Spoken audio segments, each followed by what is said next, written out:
Good morning, everyone.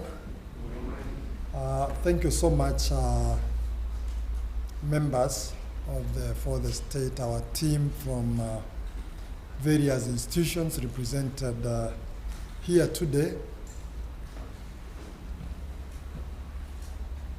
So Director Generals of various state corporations, leadership from various institutions, commissioners and CEOs present, distinguished guests, ladies and gentlemen. I welcome you to this forum, being the validation workshop of the updated road tolling policy, following a successful countrywide public participation conducted from 24th of February to 10th of March 2025. The intended national tolling on our road network marks the beginning of a transformational journey in the future of road infrastructure, marking a crucial step in ensuring inclusivity and transparency as we develop a policy framework that will guide the implementation of road tolling in Kenya. The government, in collaboration with road users, industry players, and other stakeholders, sought to explore road tolling in Kenya as a viable option for road development and maintenance, given the ever-expanding infrastructure network and shrinking finance basket.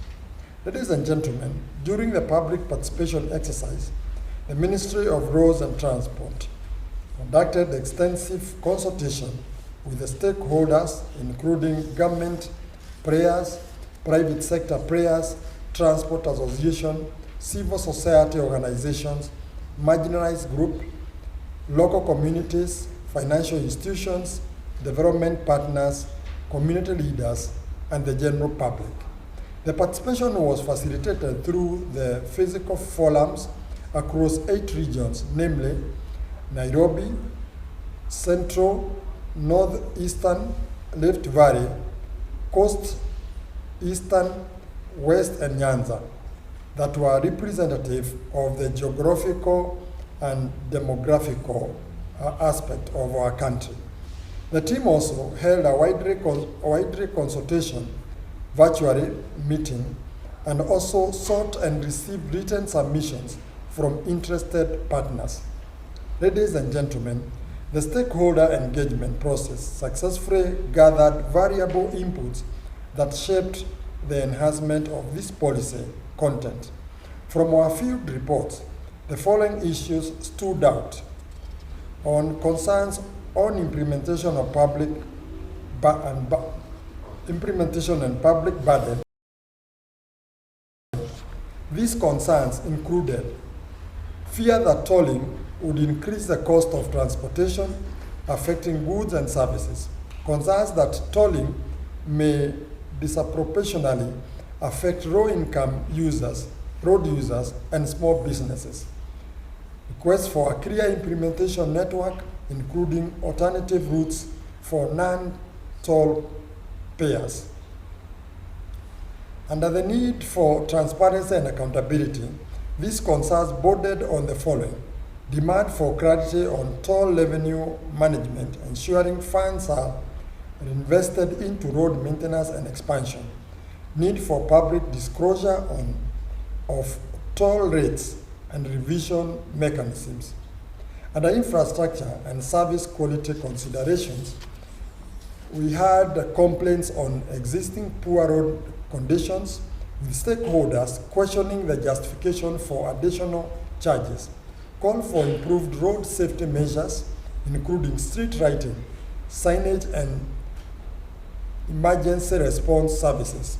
On alternative funding mechanism, the following concerns were raised: proposals to explore fuel levies, vehicle registration fees, or congestion charges as alternatives; calls for a phased implementation with pilot projects before full-scale rollout.